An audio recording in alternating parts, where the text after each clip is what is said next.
प्रधानमंत्री नरेंद्र मोदी ने एक चुनावी जनसभा को किया संबोधित। खबर गुजरात से है। आपको बता दें कि प्रधानमंत्री नरेंद्र मोदी 2 दिन के गुजरात दौरे पर हैं। गुरुवार ने पीएम के आनंद की जनसभा को कहा, भारत में कांग्रेस कमजोर हो रही है, कांग्रेस मर रही है, वहां पाकिस्तान रो रहा।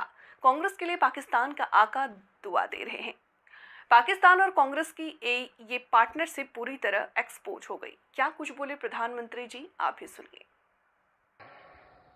अखंड भारत बनाने के लिए अपना पीढ़ियों का राजपाट दे दिया था। उनके योगदान को ये देश कभी भूल नहीं सकता है। लेकिन आजादी के 75 साल के बाद भी इतिहास की इस महत्वपूर्ण घटना को नकार दिया गया। आज भी शाहजादे जो भाषा बोलते हैं वो ये देश स्वीकार नहीं कर सकता है।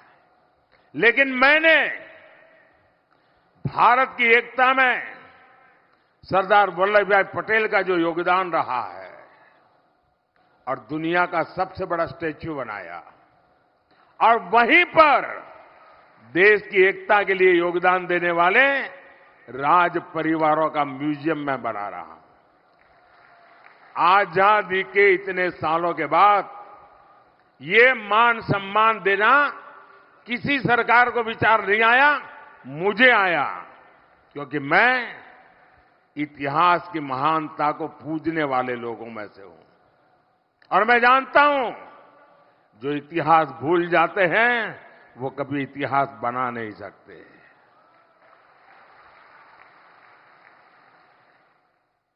साथियों, कुप्रचार से शुरू हुई कांग्रेस की राजनीति आज कुंठाग्रस्त में गिर चुकी है।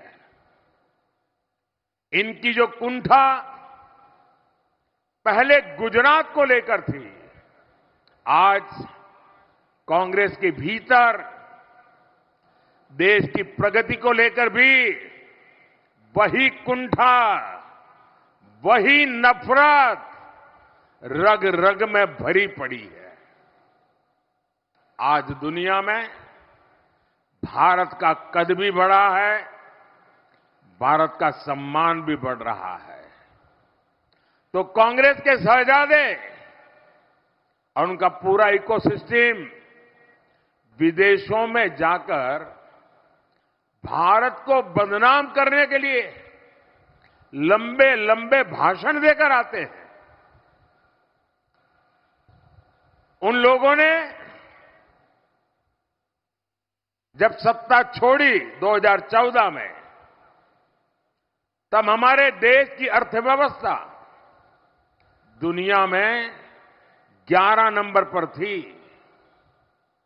और आपको जानकर के खुशी होगी, देश जब आजाद हुआ था तब हम दुनिया में 6 नंबर पर थे। ये वहां से 11 पर ले गए। और एक चाय वाला आया, वो तो बड़े बुद्धिमान लोग बैठे थे, लेकिन उसकी रगों में गुजराती खून है जी। और दुनिया में 11 नंबर की जो इकोनॉमी थी वो अब 5 नंबर पर पहुंच गई है। और मुझे आपका आशीर्वाद सत्ता सुख के लिए नहीं चाहिए, पद प्रतिष्ठा के लिए नहीं चाहिए। 2014 में प्रधानमंत्री का शपथ लेने के बाद इतिहास में नाम दर्ज हो चुका है। मोदी न इसके लिए जीता है, न मोदी उसके लिए सपने से अपने संजोता है। मोदी आपसे आशीर्वाद मांग रहा है। मन में एक संकल्प है, उस संकल्प को मुझे ये तीसरे टर्म में पूरा करना है। और मेरा संकल्प है हिंदुस्तान को दुनिया की पहली 3 अर्थव्यवस्थाओं में ला करके रखूंगा।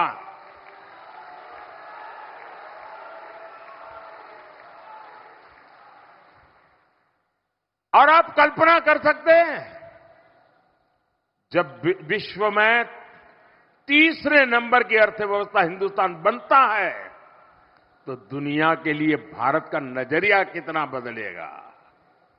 भारत की आवश्यकताओं की पूर्ति, भारत की आकांक्षाओं की पूर्ति, भारत के नौजवानों के सपनों को साकार करने का सामर्थ्य हिंदुस्तान का अपना होगा। भारत आत्मनिर्भर होगा। हिंदुस्तान को दुनिया में कभी भी किसी के पास हाथ फैलाने की जरूरत नहीं पड़ेगी। ऐसा हिंदुस्तान बनाने के लिए मुझे आशीर्वाद चाहिए साथियों। कांग्रेस के बड़े बड़े विद्वान देश की प्रगति को नीचा दिखाने के लिए कहते हैं कि तीसरे नंबर की इकोनॉमी बनने के लिए करने की क्या जरूरत है। सोते रहो भाई।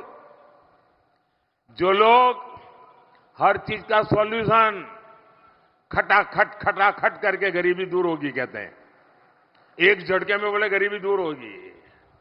जो खटाखट और कटाकट में ही जो फंसे पड़े हैं उनको समस्याओं से, चुनौतियों से कैसे टकराना, समस्याओं का कैसे समाधान कहना, चुनौतियों को कैसे परास्त करना, ये शायद कभी सोचा भी नहीं होगा। साथियों, नीति क्या होती है, निर्णय क्या होते हैं, और जब नीयत साफ होती है ना तो नतीजे भी तो शानदार होते हैं।